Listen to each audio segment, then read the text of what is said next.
This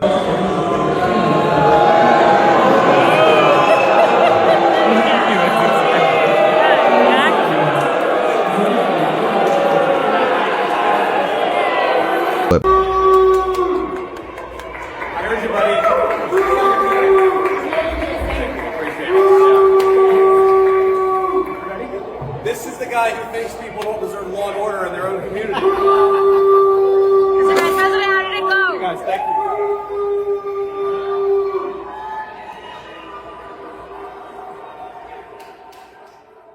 If the world is watching, the last thing any American leader wants is to become the headline for the wrong reason.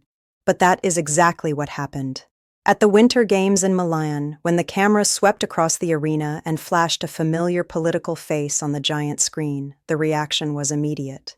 Not applause, not polite silence, booing, loud, unmistakable booing. And it didn't stop in that arena. It followed into press rooms. It followed into motorcades. It followed into political spin rooms back home. And now the bigger question is not just what happened in that stadium. The question is what it means.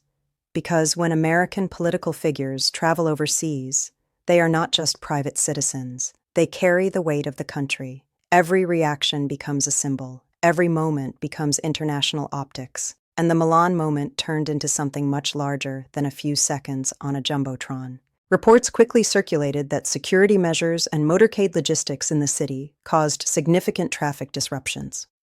Milan is not built like Washington. Its historic center has narrow streets, tight turns, and limited access corridors.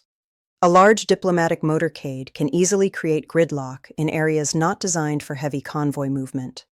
During that same time frame, American figure skater Elisa Liu was en route to competition. According to public reporting and statements from her team, transportation delays made arrival tighter than expected. In elite competition, timing matters, warm-ups matter, mental rhythm matters. Even small disruptions can feel enormous when medals are on the line. She ultimately competed and finished strong in the short program. But her coach reportedly acknowledged that the schedule disruption created stress. Now let's be clear, there is no confirmed evidence that a motorcade alone determines athletic performance. Elite athletes deal with pressure constantly, but optics matter. When headlines read that a diplomatic convoy may have contributed to logistical chaos around a U.S. competitor's event, it creates a narrative.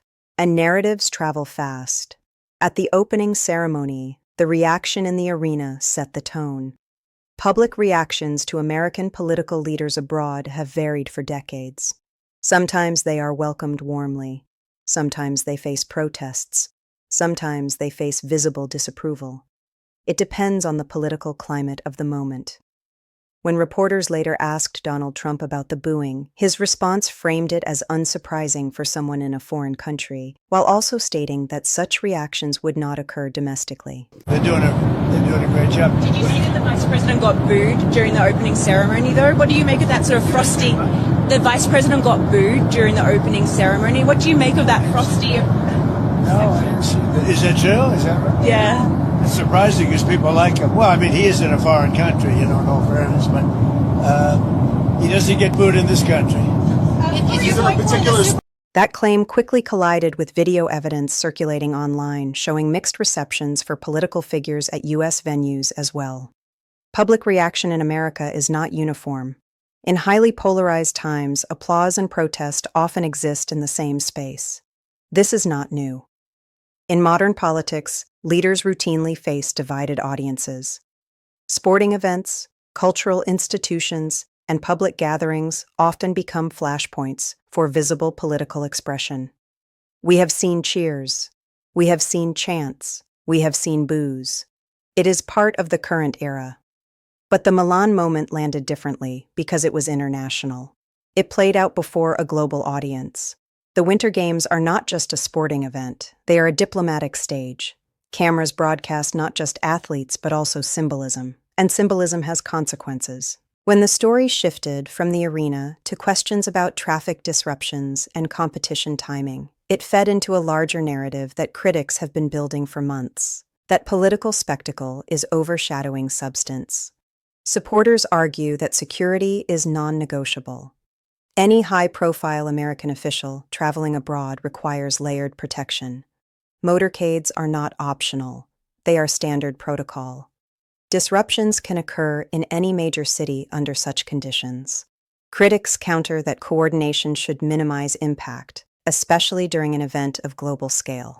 They argue that preparation should anticipate city layout constraints, especially in historic European cities where road systems predate automobiles. And that debate feeds into the broader conversation about leadership style, optics, and awareness. Meanwhile, the conversation expanded far beyond Milan. Another controversy intensified after a social media post circulated involving imagery widely criticized as racially offensive. Mr. President, a number of Republicans are calling on you to apologize for that post. Is that something you're going to do? No, I didn't make a mistake. I mean, I look at a lot of thousands of things, I looked at the beginning of it, it was fine. They had that one post, and I guess it was a takeoff. By the way, a lot of people covered, if you look at where it came from, I guess it was a takeoff on The Lion King. And certainly it was a very strong post in terms of voter fraud. Nobody knew that was at the end. If they would have looked, they would have seen it, and probably they would have had the sense to take it down. When asked whether he would apologize, Donald Trump said he did not believe he had made a mistake, characterizing the post as commentary related to voter fraud concerns. Critics condemned the imagery. Supporters defended intent. Media outlets framed it sharply differently. Trump won the Hispanic Latin vote by a historic margin, the most any other Republican has in history, the most black voters since the 1960s. He's not racist. Time and time again, he was on stage with Nicki Minaj the other day. I mean, this man is not racist. He made it very clear what happened in that statement. I stand by that, and I watched both that clip and the AI clip of the Jungle Book, or the Lion King, excuse me, with the music, and I thought, this isn't racist. Brian? Opinion writers weighed in. Among them, columns in major publications argued that the episode reflected deeper political divisions and unresolved tensions dating back years. Former officials associated with prior administrations commented publicly on what they described as a pattern of grievance-driven politics. At the same time, surrogates appeared across television networks defending the former president, pointing to electoral gains among minority voters and public appearances, with prominent cultural figures as evidence that accusations of racism were misplaced. This is the modern information ecosystem. Every clip becomes a battleground. Every defense becomes a counterattack. Every denial becomes a headline. Then another issue surfaced involving Department of Justice documentation connected to the Jeffrey Epstein case.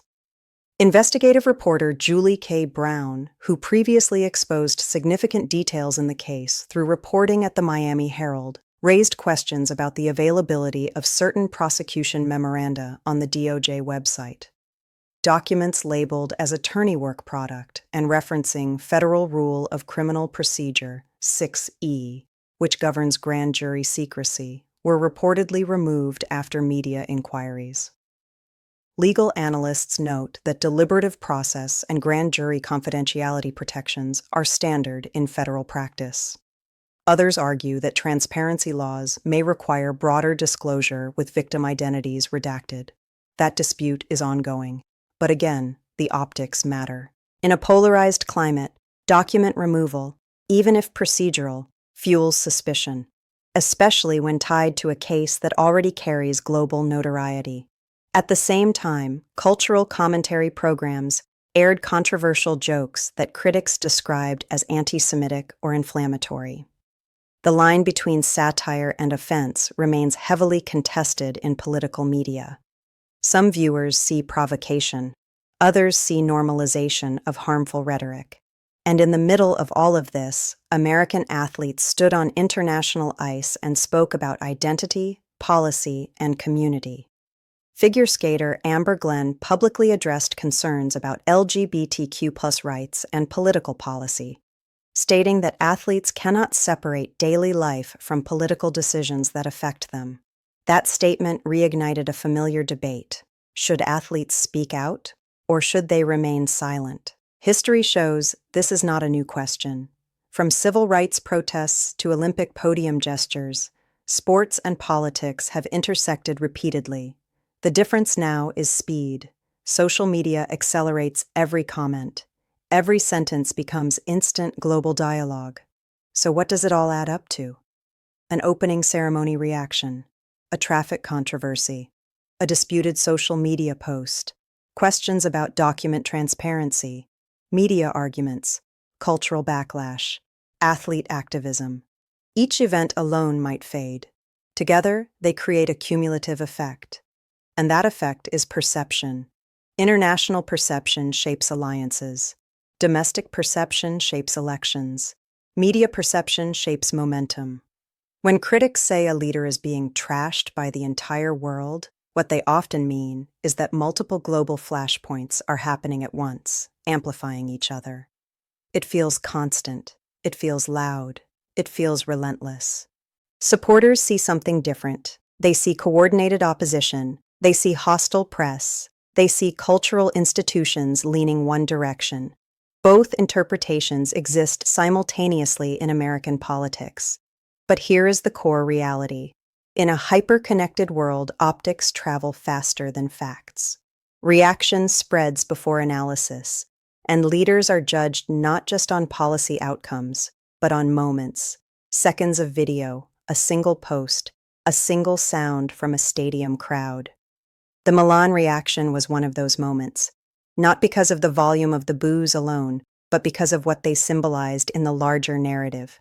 America's political divisions are no longer contained within its borders. They are visible on the world stage. Because what we are witnessing is not just backlash. It is a stress test of American influence in real time. For decades, the United States has projected power in two ways: hard power and soft power. Hard power is military strength, economic leverage, and security alliances. Soft power is reputation, culture, diplomacy, credibility. The Winter Games fall squarely into soft power territory. It is where nations showcase not just athletic ability, but national image. When the reaction in Milan echoed through the arena, it was not a policy debate. It was an emotional reaction. Emotional reactions are unpredictable. They are not written in briefing books. They cannot be managed through press releases. And once they are broadcast, they become part of the international narrative. Now layer that on top of everything else happening at the same time. A controversy over social media content that critics called racially offensive, a firm refusal to apologize, surrogates defending intent, opinion writers escalating rhetoric, legal disputes about transparency in a high-profile federal case, media segments crossing lines that some viewers found deeply offensive, athletes speaking out about civil rights and policy concerns. Individually, these are separate stories. Together, they create a perception of constant friction. In communication strategy, there is a concept called message discipline. It means staying focused on core themes, minimizing distractions, and avoiding unforced errors. When multiple controversies erupt simultaneously, message discipline becomes harder to maintain. The story shifts from policy to personality, and personality-driven politics can dominate the news cycle for days, sometimes weeks. Look at how quickly attention moved from a sports event to questions about leadership style. That speed tells you everything about the modern information environment. We live in a moment where global reaction is instant. There is no cooling off period, no delay between event and commentary. Within hours, clips are circulating in multiple languages. Analysts in Europe, Asia, and Latin America are weighing in. Social media users are reacting. Political opponents are amplifying. Supporters are counter-messaging. It becomes a digital battlefield. But here is the key question. Does global criticism actually weaken political power? The answer is complicated. History shows that some leaders have survived intense international disapproval while maintaining strong domestic support. Others have seen foreign backlash reinforce domestic doubts. The impact depends on context, economic conditions, and voter priorities. Right now, American voters are focused on issues like inflation, border policy, crime, and economic stability. For many, an international crowd reaction may not rank high on their list of concerns, but repeated controversies can create a cumulative fatigue effect. Political fatigue is real. When headlines feel relentless, some voters tune out. Others harden their positions. Few remain neutral. That is where perception becomes decisive. If supporters interpret criticism as proof of strength, it energizes them. If undecided voters interpret it as instability, it creates hesitation. Political momentum often hinges on how swing audiences interpret chaos. Then there is the institutional dimension. When questions arise about Department of Justice transparency, the issue goes beyond one administration. It touches institutional trust. Federal Rule of Criminal Procedure 6E governs grand jury secrecy to protect investigations. That is a standard legal safeguard. But when documents appear online and then disappear, even for procedural reasons, suspicion grows. In a climate where confidence in institutions is already strained, perception of secrecy can be damaging. The same principle applies to rhetoric. Words matter. Imagery matters. Even if intent is debated, impact shapes reaction. Leaders are judged not just by policy outcomes, but by tone. Tone influences diplomatic relationships. Tone influences media framing. And framing influences history. Consider this. International sporting events have long served as geopolitical stages. From the 1936 Berlin Olympics to Cold War boycotts, sport and politics have collided repeatedly. The difference today is amplification. A moment that once would have been witnessed by thousands is now witnessed by millions instantly. The Milan reaction will be archived. It will be replayed in future campaigns. It will be cited in debates about global standing. It becomes part of the political record. But here is another reality. Outrage cycles move fast. Today's viral moment can be tomorrow's footnote. The durability of political damage depends on follow-up. Does the controversy expand? Does new information surface? Or does another headline replace it? Right now, multiple storylines are competing for dominance. Athletes speaking about LGBTQ+ rights are part of a broader national conversation about policy and identity. Some Americans support that advocacy. Others prefer sports remain apolitical. The divide mirrors larger cultural debates. Media commentary crossing lines reflects a broader polarization in entertainment and news. Satire that once aimed at institutions now often targets identities. Reactions to that shift are intense. Political surrogates defending leadership choices reflect another reality. Modern campaigns are permanent. There is no off-season. Every moment is framed through electoral strategy. So when someone says a leader is being trashed by the entire world, what they are really describing is a perception wave. A moment when multiple controversies align and create the appearance of global rejection. But perception waves can crest and fall. The deeper question is whether underlying fundamentals change. Are alliances breaking? Are trade deals collapsing? Are approval ratings shifting dramatically? Are legislative priorities stalled because of reputational damage? Those are measurable outcomes. Crowd reactions are symbolic outcomes. Symbols matter, but substance decides long-term impact. It is also important to remember that international audiences are not monolithic. A reaction in one arena does not represent an entire continent. Public opinion abroad is as diverse as it is at home. Still, leaders ignore symbolism at their peril. In politics, momentum is shaped by narrative. Narrative is shaped by images, and images shape memory. The Milan moment joined a series of high-visibility episodes that critics argue reflect instability. Supporters argue they reflect resilience under attack. That divide is unlikely to disappear. As the election cycle intensifies, global scrutiny will increase.